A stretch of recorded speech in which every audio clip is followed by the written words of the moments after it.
Oke guys, selamat malam. Sekarang pukul 8 ya. Tadi dari masjid, karena deket banget ya masjid sama pelabuhan, itu kedengeran suara sandarnya kapal Pelni.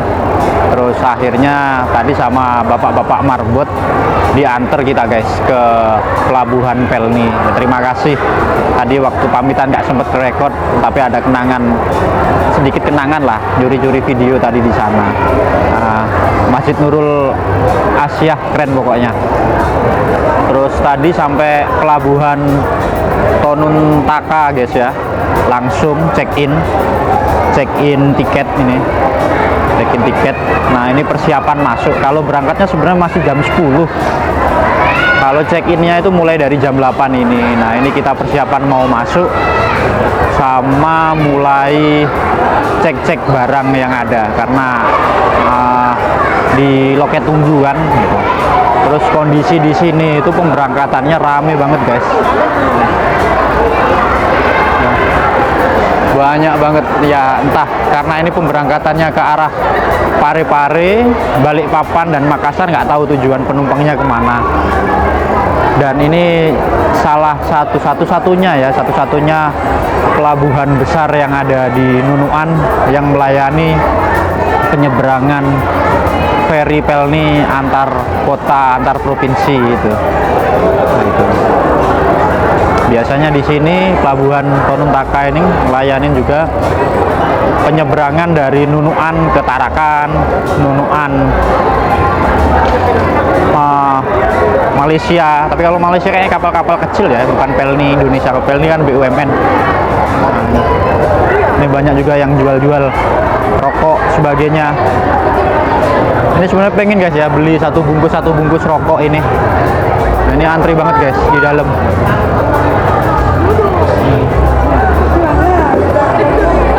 Siapan ini kita masuk ke dalam ke loket tunggu. Tadi sempat mau beli rokok guys ya, tapi karena harga rokok mahal banget, karena kita kebiasaan belinya kretek. Tadi mau beli di Samsu kretek guys, yang ngisi 16 itu 35.000, yang ngisi 12 harganya 30.000. Wah, mahal banget guys.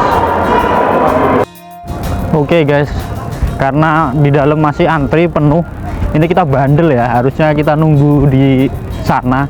Kita keluar pelabuhan lagi, deket banget toh, 100 meteran dari jalan raya. Kita nyari amunisi dulu, rokok, karena takutnya gabut guys di sana guys. Ya akhirnya mau nggak mau kita harus beli akhirnya ini. Ya mudah-mudahan satu bungkus cukup untuk 3 hari guys. Nah, itu. Karena sebenarnya udah berhenti ngerokok ya, ngurang-ngurangi rokok lah. Tapi karena ini perjalanan dan nggak ada sinyal, mau nggak mau hiburannya kayak rokok aja lah. Kita nyari dulu rokok ini guys. Oke guys, akhirnya setelah sekian lama ya kita nggak beli rokok, mau nggak mau ini buat mengusir kegabutan di kapal, kita beli rokok ini di Samsu kretek ya. Kalau kretek kan lebih awet, jadi hitungannya satu batang rokok filter itu sama dengan 2 batang rokok filter sama dengan kayak 1 batang rokok kretek, jadi hemat. Terus ini tadi kan sempat mau beli di pelabuhan segini guys, isi 16, di pelabuhan harganya 35.000. Terus kita lari tadi karena masih nunggu kan, kita beli di jalan raya. Kita keluar pelabuhan harganya 29.000, jadi lebih irit 6.000 dibanding di dalam pelabuhan. Ini ya pelabuhan. Oke guys, tadi kita mau masuk loket tunggu ya. Di loket tunggu ternyata cukup penuh, sesak. Akhirnya buat mengurai kepenuhan di sana, kita nunggu dulu. Kita nunggu bisa di lantai atas sana itu, atau bisa kita nunggu di luar, karena di dalam itu penuh banget. Nah, jadi gantian antri, karena memang pelabuhannya ini satu-satunya di sini guys. Mau nggak mau ya apa namanya kita ini penikmat ya, penikmat jasa layanan penyeberangan ini harus siap terhadap kondisi-kondisi kayak gini guys. Oke guys, ini kita naik ya di lantai 2, di ruang tunggu lantai 2.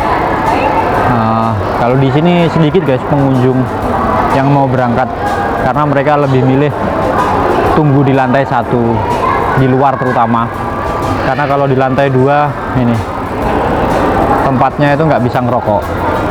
Akhirnya banyak orang-orang yang nggak mau nunggu di lantai 2, lebih milih nunggunya di bawah, di luar, di depan gerbang, bukan gerbang ya, depan pintu masuk pelabuhan itu.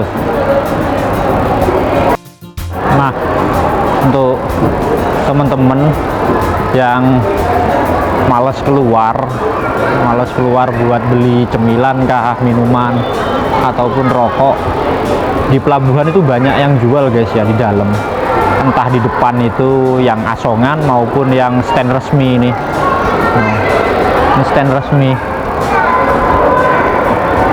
Nah, cuma mungkin harganya guys, harga kalau di dalam pelabuhan kan relatif lebih mahal daripada di luar. Itu teman-teman bisa kok beli di dalam juga, nggak perlu keluar kayak saya tadi. Kalau keluar ya nggak jauh sebenarnya, cuma 100 meteran lah buat ke pinggir jalan raya. Cuma kalau males ya bisa beli di asongan ataupun beli di stand-stand resmi itu. Oke guys, selamat malam. Sekarang jam 9:50 ya. Ini barusan udah check in. Kita langsung perjalanan masuk ke kapal ini. Nah, ini udah pada mulai masuk. Ini kebetulan saya rombongan kloter paling akhir ya. Jadi males ikut antri karena tujuannya nggak duluan masuk, tapi tujuannya bisa masuk, itu aja udah.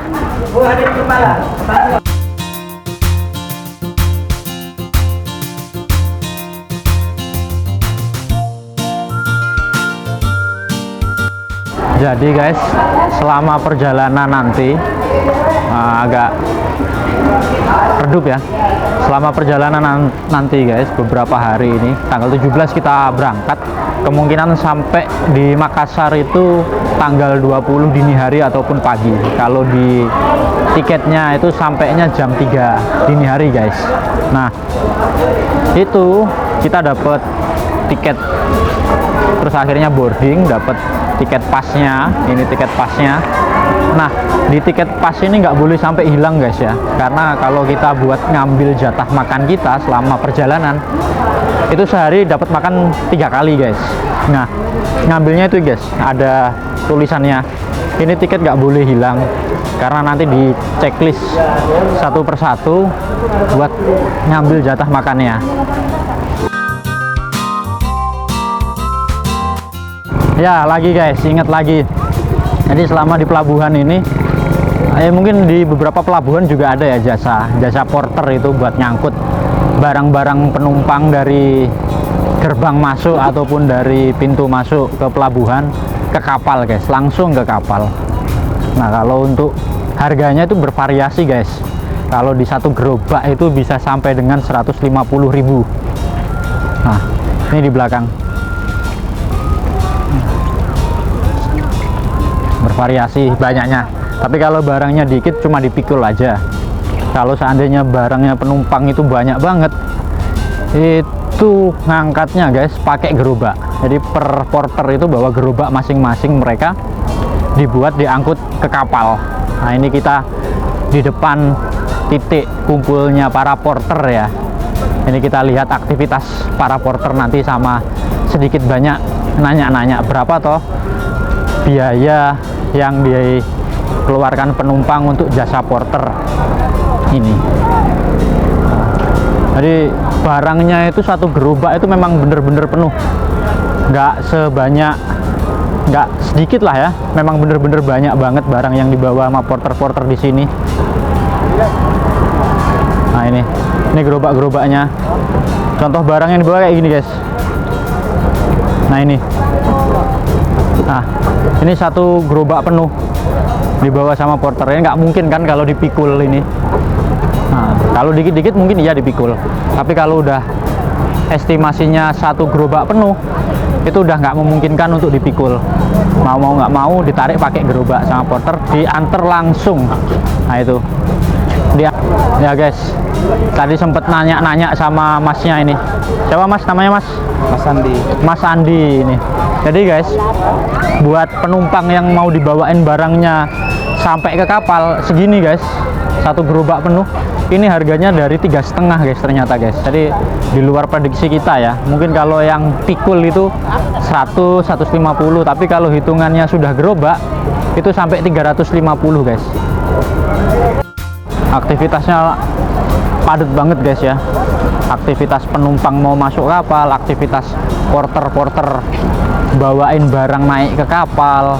Nah ini bener-bener ekonomi di sini berputar, bener-bener simbiosis mutualisme, penumpang diuntungkan, mereka nggak perlu capek-capek bawa barangnya yang begitu banyak, porter juga diuntungkan dengan jasa yang ia tawarkan ke penumpang-penumpang di sini guys.